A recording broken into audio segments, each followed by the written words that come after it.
ওমা খালাই অলতাকুম, তোমাদের জন্য সর্বোত্তম আদর্শ জনাবে মুহাম্মদ রাসূলুল্লাহ সাল্লাল্লাহু আলাইহি সাল্লামের জীবনের মধ্যে, অর্থাৎ রাসূল সাল্লাল্লাহু আলাইহি সাল্লামের জীবনেই রয়েছে আমাদের জন্য সর্বোত্তম আদর্শ।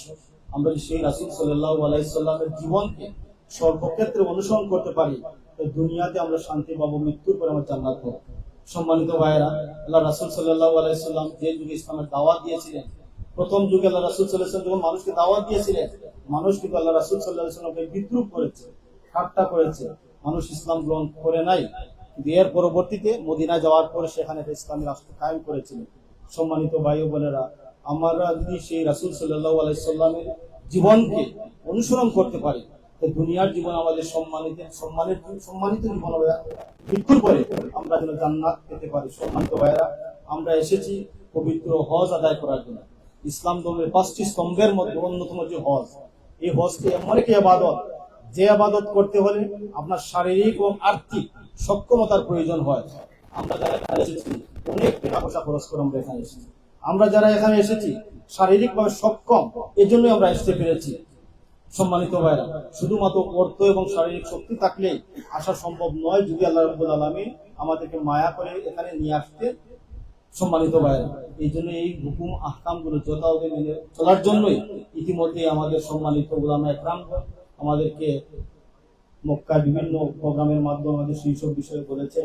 আমরা এই খোলা আকাশের নিচে আজকে এখানে আমরা এসেছি, সে আল্লাহর শুকরিয়া আদায় করব, আল্লাহর তালবিয়াগুলো আমরা আদায় করব, আল্লাহর হুকুম আমরা মেনে চলবো।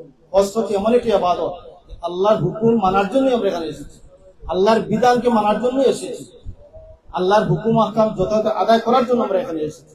এখানে আমরা ধনী গরিব কালো বিভিন্ন বর্ণের আমরা মানুষ।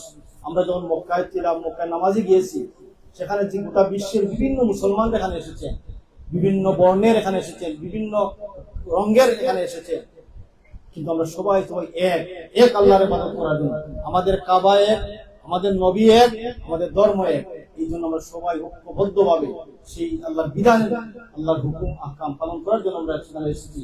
সম্মানিত ভাইরা, আজকে গোটা বিশ্বের মুসলমানরা এইভাবে যদি ঐক্যবদ্ধ হতে পারেন, তাহলে আজকে ফিলিস্তিন বলেন, কাশ্মীর, গাজা, বিশ্বের বিভিন্ন জায়গায় মুসলমানরা নির্যাতিত হচ্ছে। মুসলমানরা ঐক্যবদ্ধ থাকলে কখনো কোন শক্তি আমাদেরকে পরাভূত করতে পারবে না। কিন্তু আজও সেই কোরআন আছে, হাদিস আছে, সেই মানের মানুষ নেই।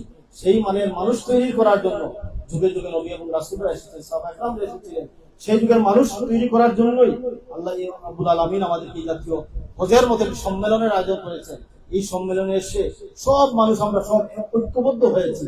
এখানে দেন খোলা আকাশের নিচে আমরা স্বেচ্ছায় এখানে এসেছি, প্রচন্ড গরমের মধ্যে আমরা এখানে এসেছি, অনেক কষ্ট অনেক ত্যাগের মাধ্যমে আমরা এখানে এসেছি, কারণ আল্লাহর হুকুম মানার জন্য। আজকে আপনি মিনার চতুর্দিকে থাকান, আগামীকাল আমরা আরাফার ময়দানে যাবো, যেমন লক্ষ লক্ষ মানুষ এখানে ঐক্যবদ্ধ হয়েছে।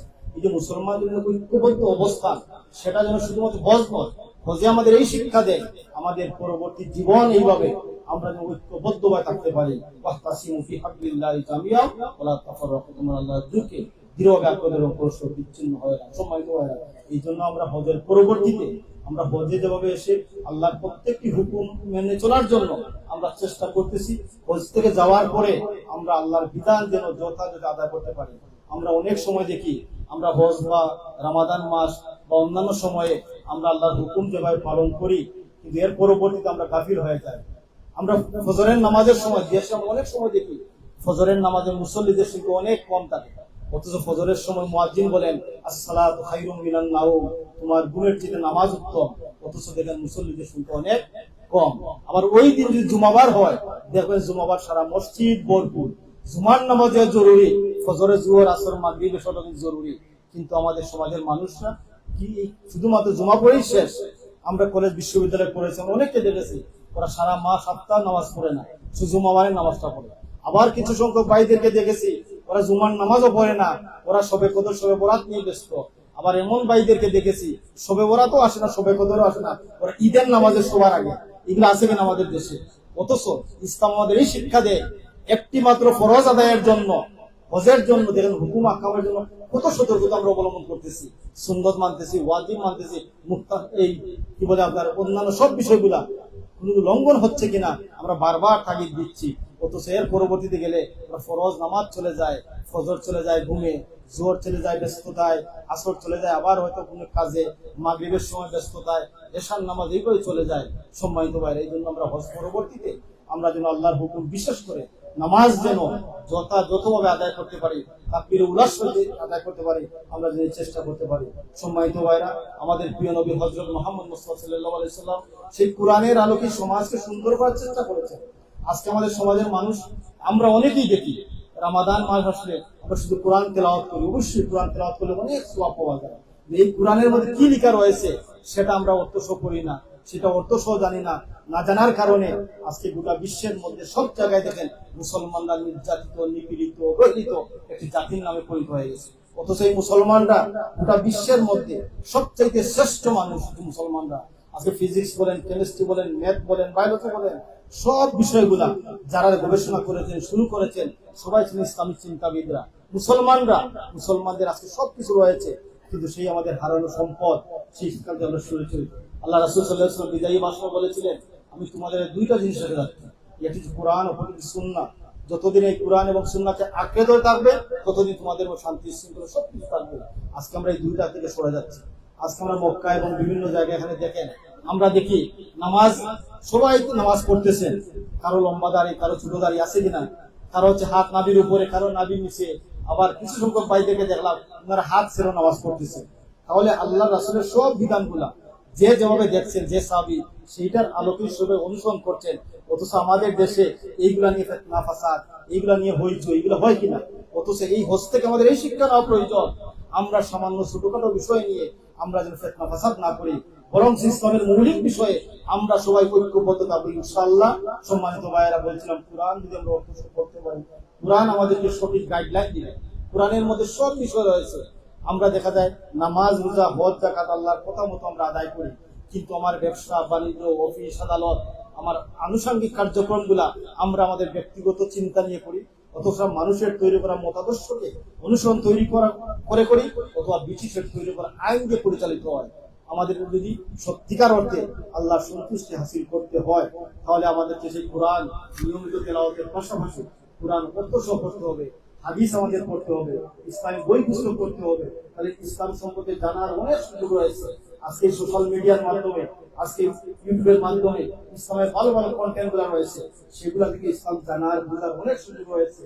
বিভিন্ন ধরনের তাফসীর রয়েছে, সেগুলা যদি আমরা বেশি করে হজ পরবর্তীতে গিয়ে করতে পারি, এবং ইনশাআল্লাহ দুনিয়ার জীবন সুন্দর হবে, আখিরাতের জীবন সুন্দর হবে। সম্মানিত ভাইরা, এরপর বলছিলাম একটি ফরজ ইবাদত পালন করার জন্য আমরা অনেক কষ্ট করে এখানে এসেছি। আজকে দেখেন এই যে খোলা আকাশের নিচে আমরা এখানে বসে আছি, প্রচন্ড গরম, সামান্য কিছু সময় এসি বন্ধ ছিল, সবার মধ্যে অস্থিরতা, পেরেশান। অথচ আল্লাহ রাসূল সাল্লাল্লাহু আলাইহি ওয়াসাল্লাম ওনারা যখন আমরা হজ করেন, তখন তো এইভাবে এসি ছিল না, তখন এই ধরনের কাবু ছিল না, প্রচন্ড গরমের মধ্যে সেই খোলা ময়দানের মধ্যে ছিলেন। আজকে আমরা সামান্য এসি বন্ধ হয়ে গেলে সেই গরম আমরা সহ্য করতে পারি না। মৃত্যুর পর জাহান্নামের যে গরম, তখন আমরা কিভাবে সহ্য করবো? সম্মানিত ভাইরা, এই জন্য আল্লাহর হুকুম সর্বক্ষেত্রে আমাদের অনুসরণ করতে হবে।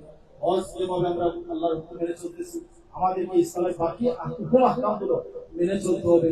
আমাদের অনেক লোক আমরা দেখি ব্যবসা বাণিজ্য সমৃদ্ধির জন্য ওনারা সুদের আশ্রয় নেন, ঘুষের আশ্রয় নেন, এগুলো কিন্তু গুনাহ। অথচ আমরা এগুলোকে ভুলে যাই, আমরা সুদী ব্যাংকিং এর সাথে সম্পৃক্ত হয়ে যাই, অথচ এগুলো যে গুনাহ, এগুলা যে আল্লাহর হুকুম লঙ্ঘন করছে, সেটা আমাদের উপলব্ধিতে আসে না। হজ থেকে যদি আমাদের এই শিক্ষা নিতে পারি, সর্ব অবস্থায় আল্লাহর হুকুম আমরা মেনে চলবো। আমরা দেখি অনেক সময় আল্লাহর হুকুম, নামাজ, রোজা, হজ, যাকাত যেভাবে করি, পর্দার ক্ষেত্রে আমরা গাফিল। আমাদের চাচাতো বোন, মামাতো বোন, খালাতো বোন, আমাদের বাড়ি, যাদেরকে সম্মুখে বের হওয়ার কোরআন আমাদের নিষেধ করেছে, আমরা তাদের সাথে বের হচ্ছি, কথা বলছি, বিচরণ করছি, পর্দা লঙ্ঘন হচ্ছে, পরস্পর হচ্ছে, আমাদের সেই উপলব্ধি নাই। সম্মানিত হয়, এই জন্য আমাদেরকে সেই সব বিষয় পর্দার ব্যাপারেও শতভাগ আমাদেরকে ইসলাম অনুসরণ করার জন্য হজ আমাদের শিক্ষা দেয়।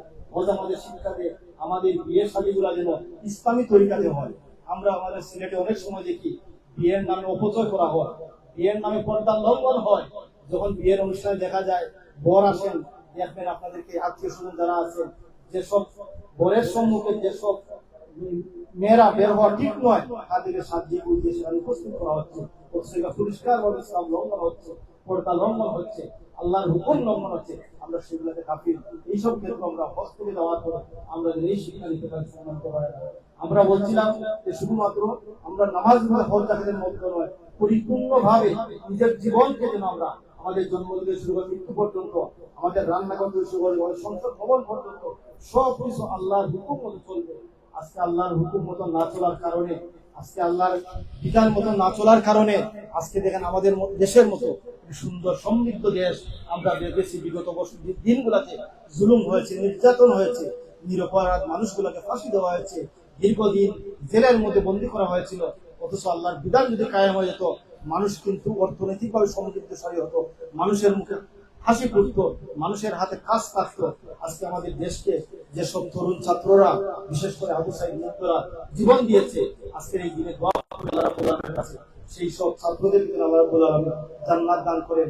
অনেক ছাত্ররা এখন কিন্তু আহত হয়েছে, কারো চোখ নাই, পা নাই, হাত নাই, আল্লাহ রাব্বুল আলামিন তাদের জন্য দৌড় দিবার তৌফিক দান করেন, তাদের জন্য সুস্থ রাখার তৌফিক দান করেন। আমরা যেন হজ পরবর্তীতে আমরা আমাদের ব্যক্তি জীবন, আমাদের পারিবারিক জীবন, আমাদের সামাজিক জীবন, আমাদের জন্য দেশের রাষ্ট্রীয় কাঠামো সবকিছু যেন সর্বক্ষেত্রে আমরা সেই আল্লাহর বিধানকে প্রতিষ্ঠিত করার জন্য, আল্লাহর হুকুম আহকাম সর্বক্ষেত্রে মানার জন্য আমরা সবাই মিলে কাজ করতে পারি। ইনশাআল্লাহ দুনিয়ার জীবন আমাদের সুন্দর হবে, আখিরাতের জীবন সুন্দর হবে। হজ থেকে যেন আমরা এই শিক্ষা নিতে পারি, আল্লাহর হুকুম যেভাবে মানছি সর্বক্ষেত্রে আমরা মানবো। হজ যেভাবে তার ঐক্যবদ্ধ থাকার জন্য যে শিক্ষা দেয়, আমরা সর্বক্ষেত্রে ঐক্যবদ্ধ থাকবো। হজ যেভাবে আমাদের শিক্ষা দেয় ত্যাগের নজরানা পেশ করা, আমরা দেশে গিয়েও যেন এইভাবে আমরা কষ্ট করতে পারি, মানুষের পাশে দাঁড়াতে পারি। আমরা এখানে অনেক সময় দেখি কোনো ভাই সমস্যায় পড়লে অন্য ভাই পানি দিয়ে সহায়তা করতেছেন, কারো খেজুর দিয়ে সহায়তা করতেছেন। আমরা দেশে গেলেও যেন অসহায় মানুষের পাশে দাঁড়াতে পারি, আমাদের আত্মীয় স্বজনের খোঁজ খবর নিতে পারি, ওনাদের সাথে আমরা সহযোগিতামূলক ভূমিকা রাখতে পারি। তাহলে যেমন ইনশাআল্লাহ আমাদের সমাজটা সুন্দর হবে। সেই সুন্দর সমাজ নির্মাণের জন্য জনাব মুহাম্মদ রাসূলুল্লাহ সাল্লাল্লাহু আলাইহি ওয়াসাল্লাম কাজ করে দিয়েছেন, সেই শিক্ষা আমাদের দিয়েছেন। আসুন সম্মানিত ভাইরা, আল্লাহ রাব্বুল আলামিন আমাদেরকে সেই সুন্দরভাবে কাজ করে তৌফিক দান করুন।